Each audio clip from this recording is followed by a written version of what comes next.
Boa noite, irmãos. A graça e a paz do nosso Senhor Jesus. Espero que esteja tudo bem com você e sua família. Você já deve ter ouvido pregações sobre o Sermão do Monte, ou até mesmo lido sobre ele. O Sermão do Monte foi o maior sermão já pregado por um homem sobre esta terra.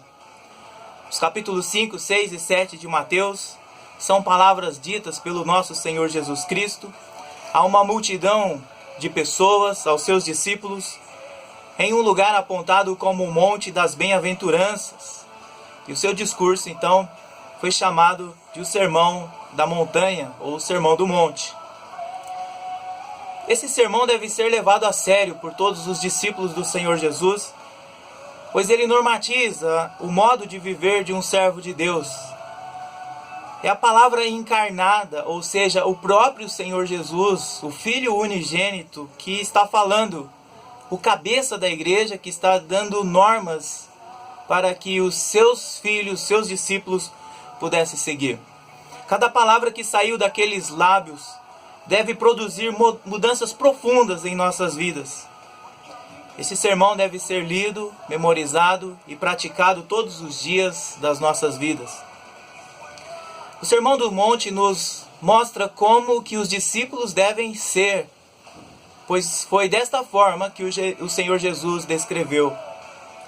Jesus não separou um grupo dentre os cristãos para serem especiais, diferenciados.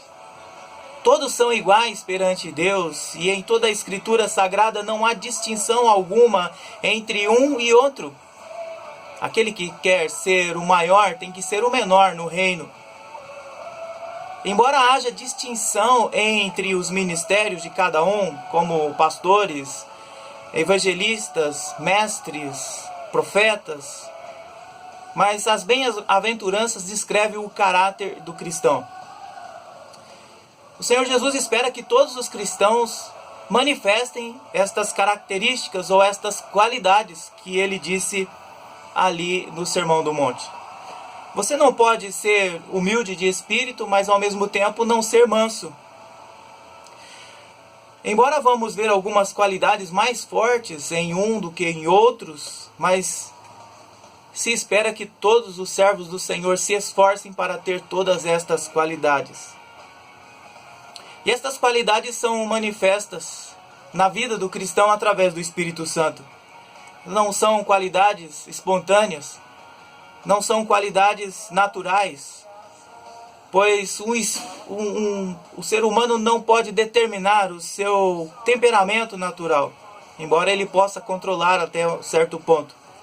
O Evangelho de Jesus Cristo transforma o homem através do novo nascimento, acontecendo uma mudança interior em seu coração gerada pelo Espírito Santo, que fica evidente lá no fruto do Espírito, tornando um ser orgulhoso em um humilde de espírito.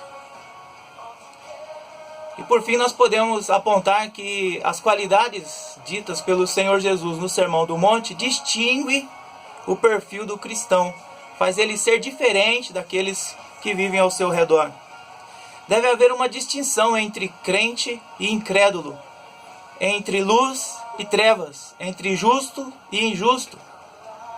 O crente vive em dois mundos. Nós vivemos na terra, mas não pertencemos a esta terra, não somos daqui, somos cidadãos dos céus.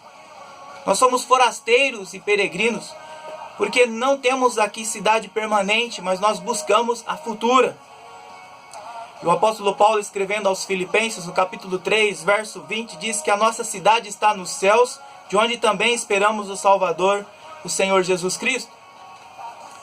Portanto, quando nós estudamos o Sermão do Monte, nós devemos fazer algumas perguntas. Temos estas qualidades que o Senhor Jesus mencionou? Temos manifestado estas qualidades em nosso viver diário? Nós somos bem-aventurados, ou seja, somos felizes? A primeira bem-aventurança que nós lemos em Mateus, capítulo 5, no verso 3, diz: Bem-aventurados pobres e humildes de espírito, porque deles é o reino dos céus. Felizes as pessoas que sabem que são espiritualmente pobres, pois o reino dos céus é delas. Tudo que o Senhor fez e falou teve um propósito claro e bem definido, assim como esta bem-aventurança. No reino de Deus não existe ninguém que não seja humilde de espírito. É uma condição sine qua non. Jesus começa com a necessidade de se esvaziar para ser cheio.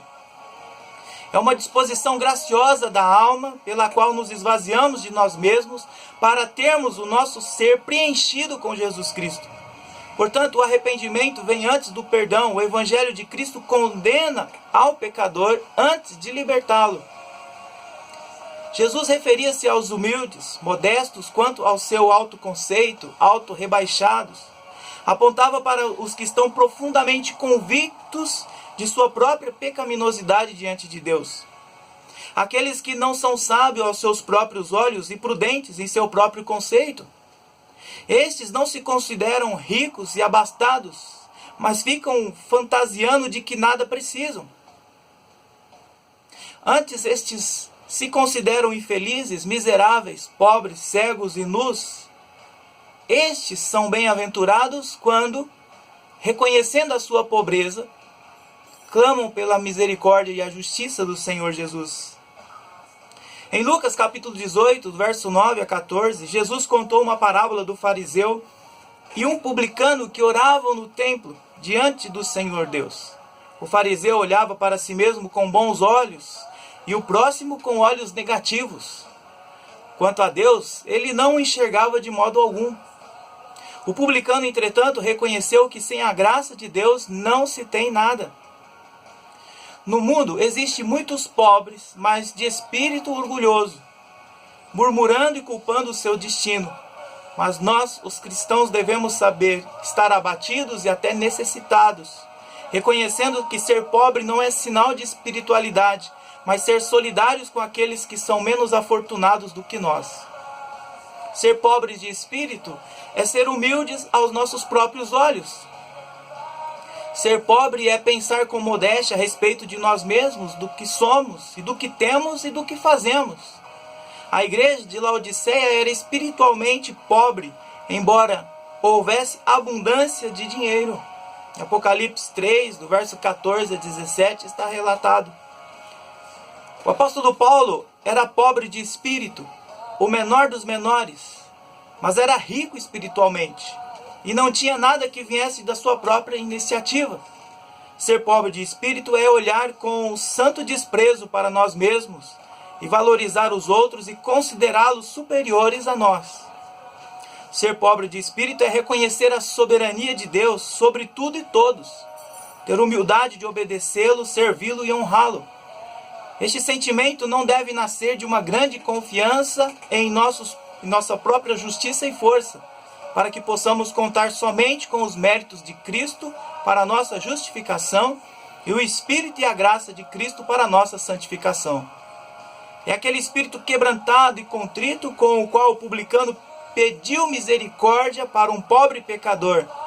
É esta pobreza de espírito. É desta forma que devemos nos ver.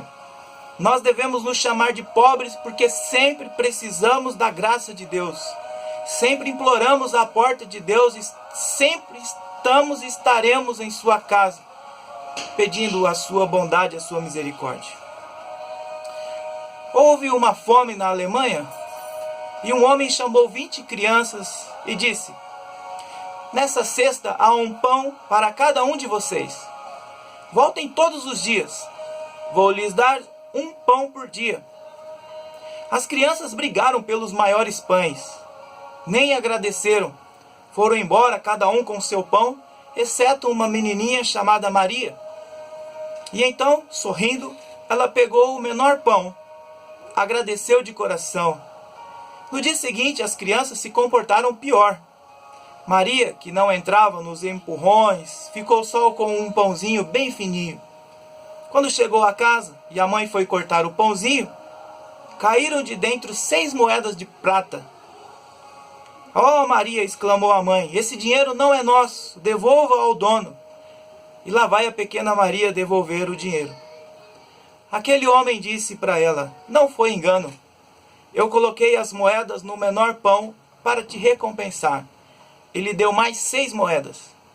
Se o teu pão tem sido menor, continue fiel, humilde e grato. Deus é justo para recompensar aqueles que são humildes. Bem-aventurado os pobres, os humildes de coração. Felizes os humildes de coração, porque deles é o reino dos céus. Vamos orar. Senhor amado, teu Santo Espírito quebrante os nossos corações e nos ensine a sermos humildes, a sermos pobres de espírito. Que nós possamos compreender, ó Pai, a nossa pequenez e a nossa dependência da tua graça e da tua soberania. Todas as coisas vêm das tuas mãos. A ti seja a honra, a glória, o louvor, a majestade, o poder, a honra e a riqueza para todos sempre. Em teu nome, Senhor, todas as nações, todas as pessoas possam se prostrar e clamar: Senhor, quero ser um pobre, quero ser humilde de espírito, porque eu quero ver o reino dos céus. Que Deus abençoe, que o Senhor abençoe, ó Pai, a cada um que está ouvindo esta mensagem. Que nós possamos ser pobres e humildes de espírito. Em nome do Senhor Jesus. Amém. Deus abençoe você e tenha uma ótima semana. Fique na paz do Senhor.